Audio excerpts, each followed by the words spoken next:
গাজওয়াতুল হিন্দের মহাযুদ্ধ কি অতি নিকটে? বর্তমানে ভারত এবং পাকিস্তান দুই দেশই যুদ্ধের জন্য প্রস্তুত হচ্ছে। যে কোনো সময় শুরু হয়ে যেতে পারে যুদ্ধ। তাহলে এটি কি হবে রাসূল সাল্লাল্লাহু আলাইহি ওয়াসাল্লামের ভবিষ্যৎবাণী করা গাজওয়াতুল হিন্দের সেই মহাযুদ্ধ?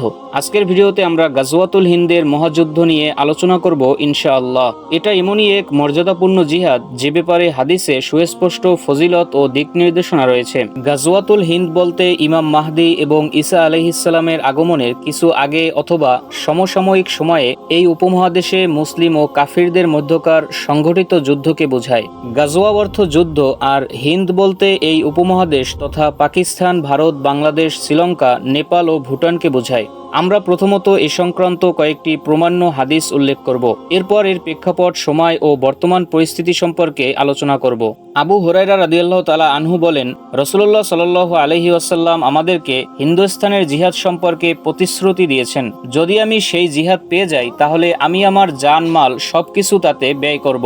এতে যদি আমি শাহাদাত বরণ করি তাহলে আমি হব সর্বশ্রেষ্ঠ শহীদ, আর যদি জীবিত ফিরে আসি তাহলে হব জাহান্নাম থেকে মুক্তিপ্রাপ্ত। অন্য একটি হাদিসে আবু হুরায়রা রাদিয়াল্লাহু তাআলা আনহু বলেন, রাসূলুল্লাহ সাল্লাল্লাহু আলাইহি ওয়াসাল্লাম হিন্দুস্তানের যুদ্ধের আলোচনা প্রসঙ্গে বলেছেন, অবশ্যই তোমাদের একটি দল হিন্দুস্তানে যুদ্ধ করবে। আল্লাহ তাআলা তাদের বিজয় দান করবেন। তারা হিন্দুস্তানের রাজাদের শিকল দিয়ে বন্দী করবে। আল্লাহ তাআলা সেই মুজাহিদদের সকলকে ক্ষমা করে দেবেন। অতঃপর মুসলিমরা যুদ্ধ থেকে ফিরে এসে ঈসা ইবনে মারিয়াম আলাইহিস সালামকে শামে পেয়ে যাবে।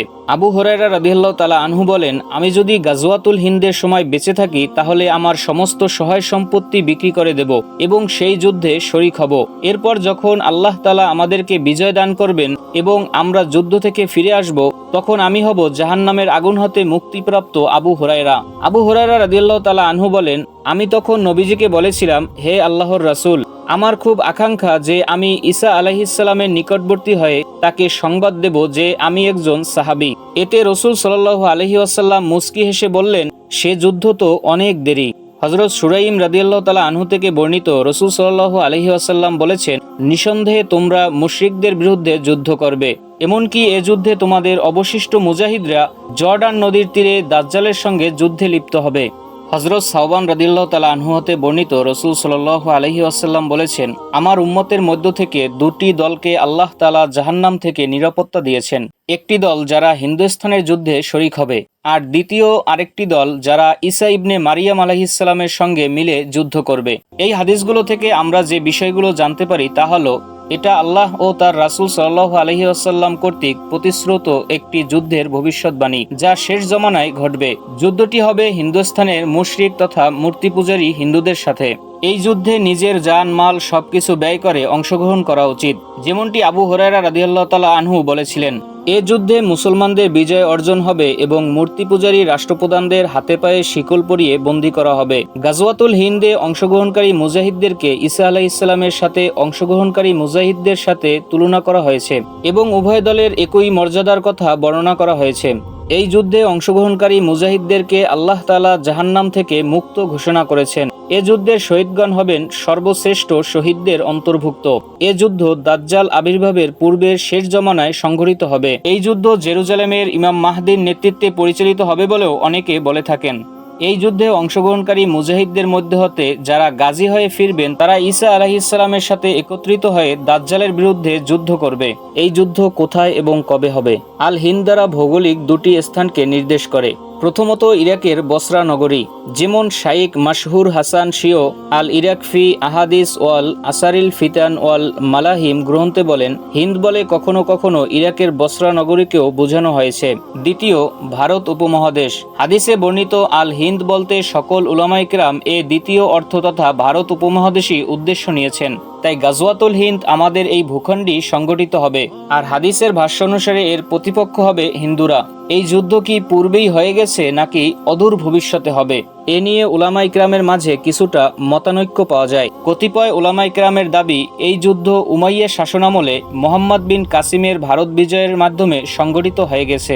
কারো মতে সুলতান মাহমুদ গজনবীর ভারত অভিযানের দ্বারাই এ যুদ্ধ শেষ হয়ে গেছে।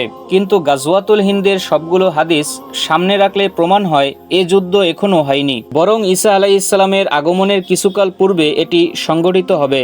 এই যুদ্ধের গাজীরাই সিরিয়ায় গিয়ে ঈসা আলাইহিসসালামের সাথে দাজ্জালের বিরুদ্ধে যুদ্ধ করবে। বর্তমান পরিস্থিতি। রাসূলুল্লাহ সাল্লাল্লাহু আলাইহি ওয়াসাল্লামের ভবিষ্যৎবাণী অনুযায়ী বর্তমান আফগানিস্তান থেকে কালিমা খচিত কালো পতাকাধারীদের উত্থান, পাকিস্তান, ভারত, বাংলাদেশের হকপন্থী দলগুলোর সুদূর অবস্থান, পানি নিয়ে ভারত, বাংলাদেশ ও পাকিস্তানের মধ্যে উত্তেজনামূলক পরিস্থিতি, কাশ্মীর নিয়ে পাকিস্তানের সাথে ভারতের উত্তেজনাকর পরিস্থিতি, বাবরি মসজিদ ধ্বংস এবং মুসলিমদের নির্যাতন নিয়ে ভারতের ভেতরের মুসলিমদের ক্ষোভের বিস্ফোরণ, সেভেন সিস্টার বা ভারতের 7টি অঙ্গরাজ্যের স্বাধীনতার দাবি নিঃসন্দেহে ভারত বিভক্তি এবং সেই মহাযুদ্ধেরই ইঙ্গিত বহন করে। বর্তমানে এই উপমহাদেশের সামাজিক, সাংস্কৃতিক, রাজনৈতিক ও অর্থনৈতিক আগ্রাসনের অব্যাহত প্রচেষ্টা দেখলেই বোঝা যায় যে এটি খুব তাড়াতাড়ি চূড়ান্ত সংঘাতময় রূপ ধারণ করবে এবং এই উপমহাদেশের ইসলামকে টিকিয়ে রাখতে রাসূল সাল্লাল্লাহু আলাইহি ওয়াসাল্লামের ভবিষ্যৎবাণী অনুসারে উম্মতের একটি দল যুদ্ধের দিকে অগ্রসর হবে।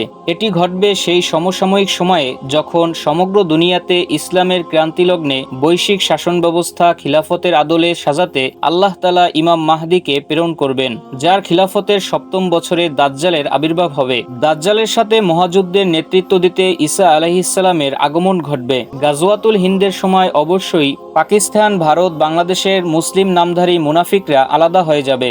তারা হয়তো কাফিরদের পক্ষে যোগ দিবে অথবা পালিয়ে বেরাবে। এই ভয়ঙ্কর রক্তক্ষয়ী যুদ্ধে মুসলিমরা জয়ী হবে এবং তারা ফিলিস্তিনের বাইতুল মুকাদ্দাসে গিয়ে ঈসা আলাইহিসসালামের সাথে মিলিত হবে। গাজওয়াতুল হিন্দের প্রকৃত সময় এবং অবস্থা একমাত্র আল্লাহ তাআলাই ভালো জানেন। আমরা কেবল হাদিসের আলোকে এবং বর্তমান প্রেক্ষাপট অনুযায়ী নিজেদেরকে সচেতন এবং প্রস্তুত করতে পারি। সার্বিক বিচারে আমাদের কাছে মনে হচ্ছে এই যুদ্ধ খুবই সন্নিকটে, কিন্তু এই যুদ্ধ এখনই শুরু হয়ে যাবে সেটা বলা অসম্ভব। আজকের ভিডিওটি এ পর্যন্তই। এখনও যদি আপনারা আমাদের চ্যানেলটি সাবস্ক্রাইব করে না থাকেন তাহলে অনুরোধ থাকবে অবশ্যই সাবস্ক্রাইব করে আমাদের সাথেই থাকুন।